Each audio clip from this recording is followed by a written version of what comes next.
Howdy folks, TJ here. Time for another Volkswagen video.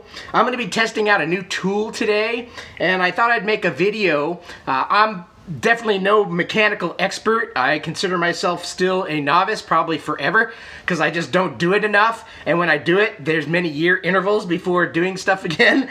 So it's like, ooh, what did I do? How did I do that? But I wanted to show you the tools that I've used to date and the new tool that I've purchased, all for taking off that heavy-duty 46mm nut that's on the back of the axle of a 1967 bus. See, the previous times I had a thing that I removed a rear drum from and a 60-61 single cab. And you could definitely get away with using one of these, what I call a slugger. You put this basically on the nut and whack it with a hammer, and that will take them off. The only thing is they have to be really torqued to like 230 foot-pounds or something. I'd have to look at the book.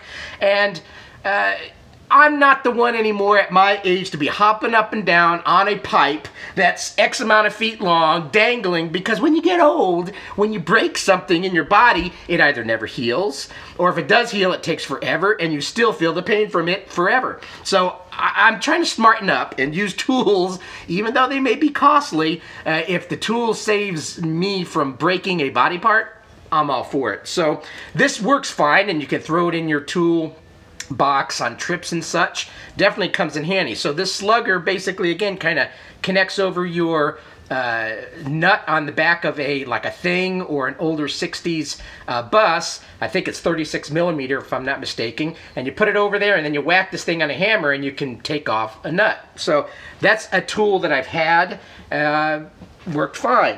But then the Torque Meister, or the generic Torque Dude, was a tool that I early on purchased, and very excellent tool because not only can you remove a nut easily, you can also torque it back on easily. And this tool was phenomenal. So you'll see that there's a little gear here, and there's a 36mm that can lock over. And where does that gear end up going? And I'm not going to show you this tool, I'm just kind of showing you some tools I've had. This device, nice big old gear. Actually, you see there's holes here. You basically can put the lug nuts back in and put this over the drum. And then you get this little tool, and it connects over your 36mm nut. And these gears kind of, as you put a wrench on this little doohickey, it kind of goes down and turns this thing here, and it takes off a 36mm axle nut, and you can torque it on easily. You only have to, it's like a torque multiplier in a way. You only have to go to X amount of foot-pounds, and it would make that axle nut go to the proper to whatever it is. So this tool was wonderful, and I actually had to use these little spacer things early on because some of the drums, the way that they're made, this stuff wouldn't quite mount in properly, so some other folks use these little type of brass fittings and stuff to get everything to kind of mesh to where the gearing would work. So this, I think this one was officially the Torque Dude that I purchased, heck, back in 2004, 5, something like that. This came in handy on my thing and my 61 single cab. I no longer own both. I only have one Volkswagen now, and it's the keeper that I will not sell. It is my one and only 67 Westphalia. So what's next? Well, some other tools that have come in handy is this device. This device basically keeps your drum from spinning. So you can mount your lug nuts on your drum, and this side digs into the ground, which frees up you playing with the axle nut to use a tool like this to slug it off, or other type of device. So cool stuff. What I wanted to get away from, and what I had to move on to, was these were 36mm. This 67 is like a 46mm. It's not going to work. the Torque Meister doesn't come in that size. So there's people that said, well, you can not solder on, weld on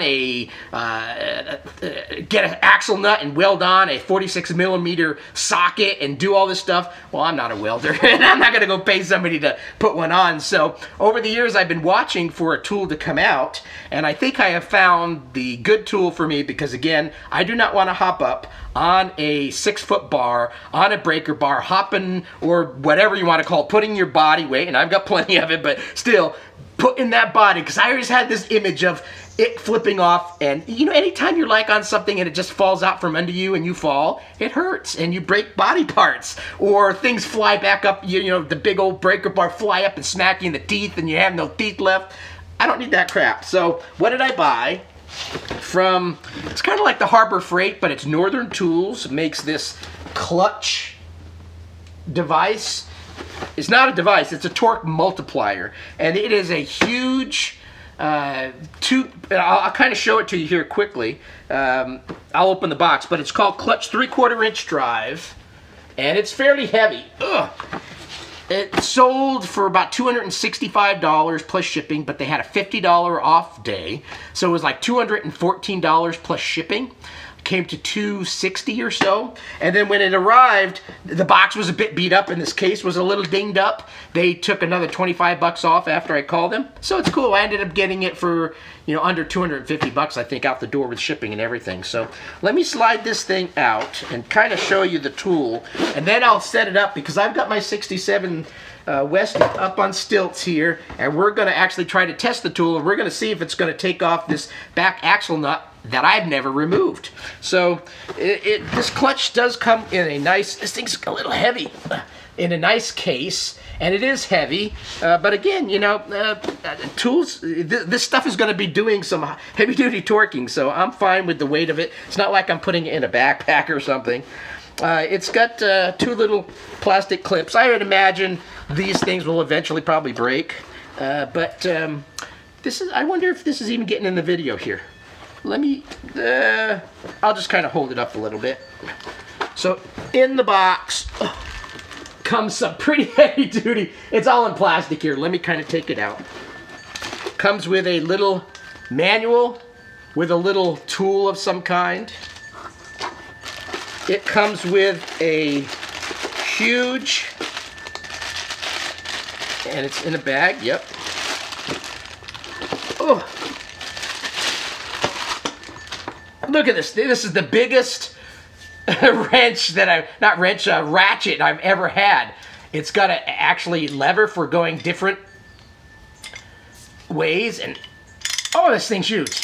But this is heavy. It's gonna, like I said, it's gonna be doing heavy duty stuff. So big old ratchet. I think this is a, what did it say? It's an inch, 3/4 inch female input handle, 1 inch male output.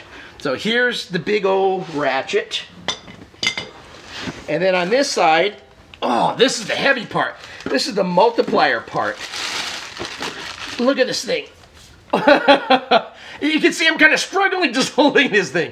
This thing is the multiplier part. So what I'm going to do, since right now I've never connected this up, I'm going to read through the manual, lower my bus a little bit to where I can get some ground, because one of these sides needs to dig into the ground and halt it up, and then we're going to try to remove that axle nut on a 67 Westy. So hold tight, I'll be right back with you after I get everything lowered down a little bit and set up.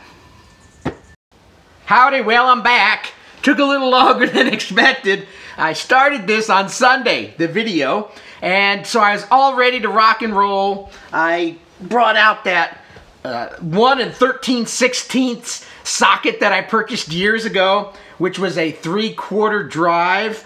Thought I was ready for everything because, you know, here's the big ratchet that came with my Klutch, and yeah, that fits perfectly, nice and snug. And then I grabbed this, oh, heavier piece, and then I got it all set up, and I went like this, and I went like this, and I went, oh shit.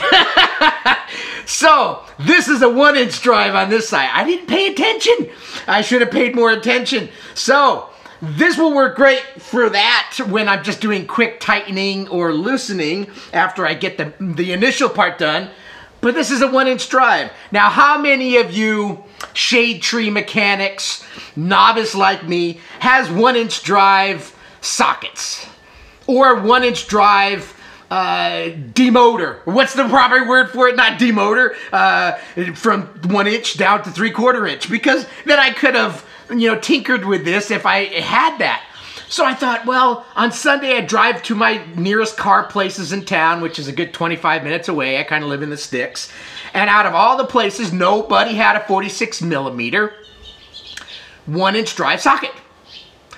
The closest they had was a 1-inch down to 3/4, but they wanted $40 plus tax for that adapter. And I thought, screw that, because I had already done my homework. I went online and I could buy a 46mm impact socket for $16.99.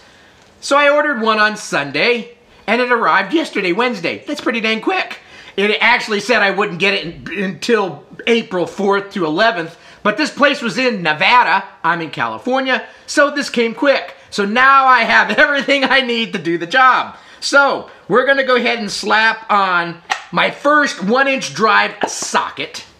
I'm gonna go ahead and adjust the camera down to our drum down here, and we're gonna try to see if this device works. Hopefully it does, or I just spent a lot of money for no reason. So hold tight, I'll get everything connected down here, and then we'll do the first pull and see what happens. All right, folks, I'm ready to give this thing a try. I had to remember after I first connected this up, and my drum started spinning because the brakes have been backed off, and there's nothing holding it down, so I needed to connect this bar to it so my drum doesn't spin. I've got my tool with the 46mm connected, and what I'm needing to do to loosen it is basically pull up and that direction to start loosening this bolt, which I think is 230 foot-pounds or whatever. Who knows what the previous owner did.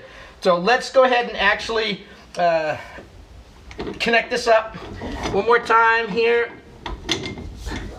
And I'm going to reach over here. Now you're probably not going to see it spin if it does, but you'll at least kind of see what kind of power I'm having to put into it. A little bit, I guess. So I'm going to try here with my right hand and see what happens. Oh yeah, it's spinning. Maybe I'll get to bring up the camera a little closer. It is. At first, this drum, everything started lifting off the ground a little bit, obviously because I am pulling things up and it's up on a lift. But once it kind of bottomed out, this you'll see should be spinning. Yep, this sucker is spinning.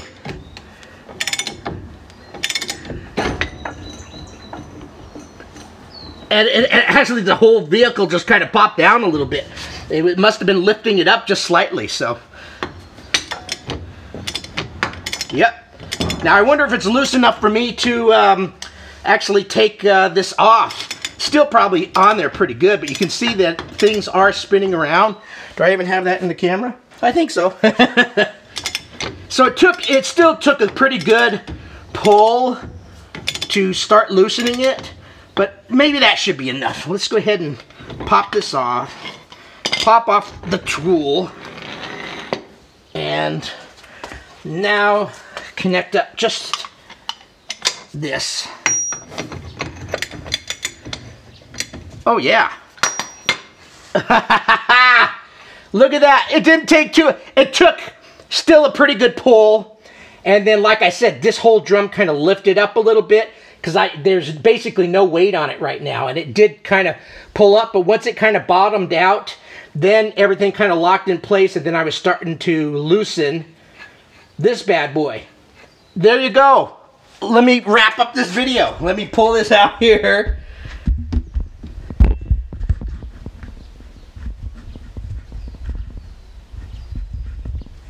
And stick my face down here and say thanks for watching the video. So this worked pretty good. I had to think things out a little bit to remember I had to put this in, and then I had to put things in the right orientation to lock in place. You'll see that I kind of scuffing the cement down here a little bit. Everything has to dig in And this whole thing did lift up a little bit, like I said. So preferably it might be a better idea rather than it being up on a lift, which this lift's in pretty good shape.